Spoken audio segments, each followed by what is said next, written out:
Shalom,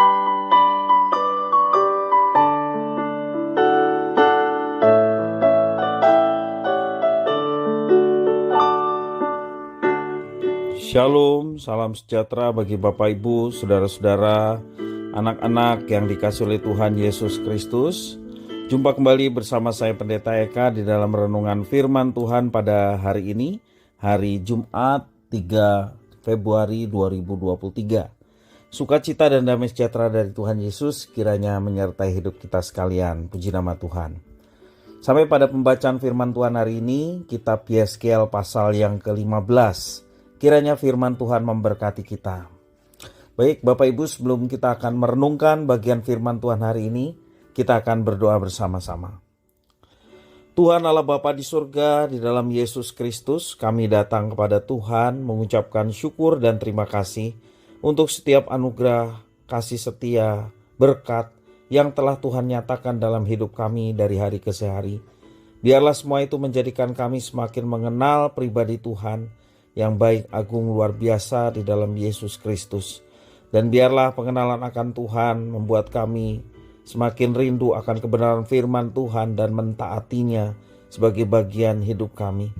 Terima kasih Bapa, karena itu kami mohon pengurapan-Mu untuk kami dapat memahami firman Tuhan. Juga Engkau menolong kami untuk kami dapat menerapkannya dalam hidup kami.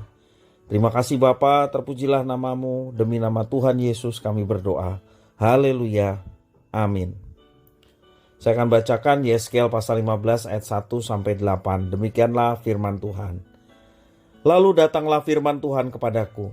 Hai anak manusia, apakah kelebihan kayu anggur dari semua kayu yang buahnya seperti anggur yang tumbuh di antara kayu-kayu di hutan? Apakah orang mengambil kayunya untuk membuat suatu daripadanya, ataukah membuat gantungan daripadanya untuk menggantungkan segala macam perkakas padanya?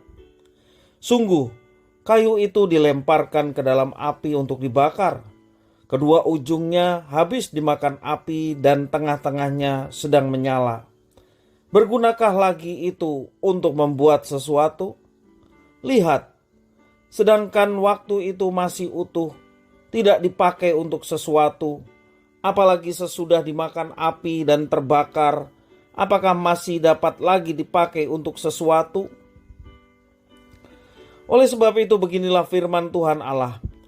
Seperti kayu anggur di antara kayu-kayu di hutan yang kulemparkan ke dalam api untuk dibakar, begitulah aku lakukan terhadap penduduk Yerusalem. Aku sendiri akan menentang mereka walaupun mereka luput dari api, tetapi api akan memakan mereka. Dan kamu akan mengetahui bahwa akulah Tuhan pada saat aku menentang mereka. Dan aku menjadikan negeri itu sunyi sepi. Oleh karena mereka berubah setia, demikianlah firman Tuhan Allah. Bapak Ibu saudara-saudara yang dikasihi oleh Tuhan Yesus Kristus, Israel digambarkan seperti pohon anggur Tuhan di dalam teks yang kita baca. Demikian juga di bagian Alkitab yang lain, banyak sekali menggambarkan bahwa Israel sebagai pohon anggur Tuhan. Israel bukan bangsa yang hebat atau besar dan kuat dibanding dengan bangsa-bangsa yang lain yang secara politis, secara kekuatan jauh lebih kuat dari mereka. Tetapi Tuhan telah memilih mereka dan menjadikan Israel sebagai umatnya. Pohon anggur yang baik seharusnya menghasilkan buah yang baik pada musimnya. Tetapi Israel telah menjadi pohon anggur yang tidak menghasilkan buah. Mereka bukan saja tidak subur, tetapi juga tidak berguna. Israel bagaikan kayu anggur yang tidak dapat digunakan untuk sesuatu keperluan pada saat masih berbentuk kayu utuh. Apalagi ketika kayu itu sudah dibakar, tidak ada gunanya sama sekali. Adapun kayu anggur tidak dapat dibentuk atau difungsikan seperti kayu pada umumnya karena sifatnya yang rapuh. Biasanya orang hanya akan membakarnya untuk menghangatkan tubuh sehingga hancur seluruhnya dan tidak dapat digunakan untuk apapun. Betapa kecewanya Tuhan melihat umat yang sangat dikasihinya atau umat kesayangannya itu tidak menyukai hatinya karena pohon anggur itu tidak berbuah, tidak menyenangkan hatinya.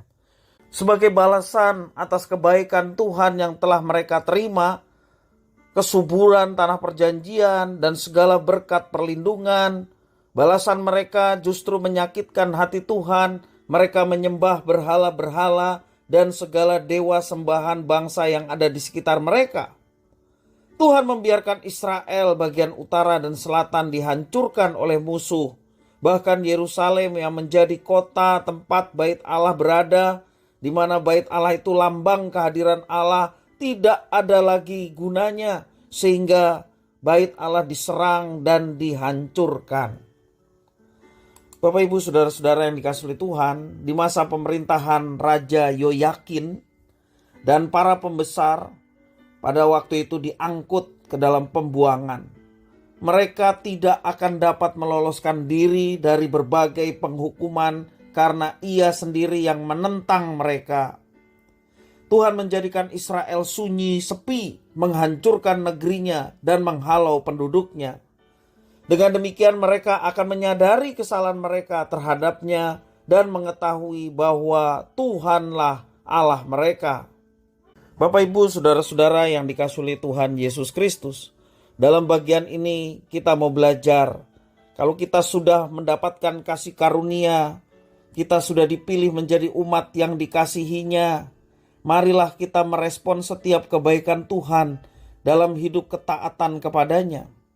Bukan justru ketika kita melihat kebaikan Tuhan, balasan yang dilakukan sama seperti orang Israel, yaitu tindakan yang menyakiti hati Tuhan yang telah mengasihi dan memilih umatnya.